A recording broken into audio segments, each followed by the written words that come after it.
Hello बच्चों, let's see the question is two vessels of different material are similar in size in every respect. The same quantity of ice filled in them get melted in 20 minutes and 30 minutes. The ratio of their thermal conductivity will be. Yeah, the option is A is 1.5, B is 1, C is 2 by 3 and the D is 4. Okay तो देखो हमें question में क्या बोल रहा है, हमें question में बोल रहा है, क्वेश्चन में हमें ये बोल रहा है कि देखो दो वेसल्स है अलग अलग मटेरियल के और उनके साइज सेम है, उनका डैम सेम साइज का हो रहा है, उसमें जो हमारा मटेरियल जिस हम same quantity of ice ice भी हम सेम फिल कर रहे हैं। तो उनसे पूछ रहा है कि उनकी जो थर्मल कंडक्टिविटी जो हमारी के होती है, थर्मल कंडक्टिविटी जो हमारी के होती है ना, उसकी वैल्यू पूछ रहा है। तो देखो as we know that the rate of heat flow Q upon T equals to कितना होता है, हमारा होता है K conductivity A area into delta theta upon L. ये हमारा होता है Q अपॉन टी क्या होता है, रेट ऑफ हीट ट्रांसफर, यानी इस रेट से हीट जा रहा है।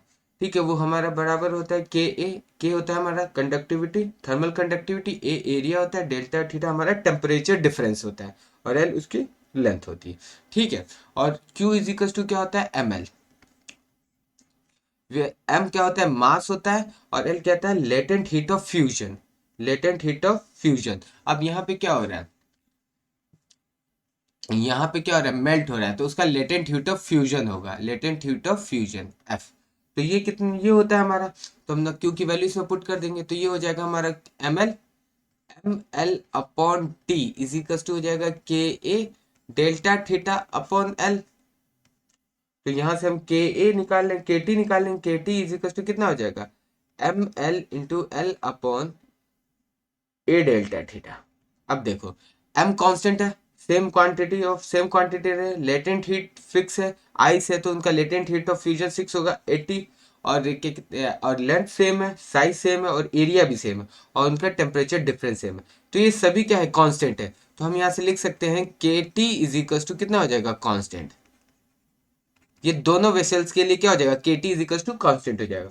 तो हम दोनों के लिए लिख सकते हैं, पहले के लिए के वन टी वन बराबर हो जाएगा के टू टी टू के।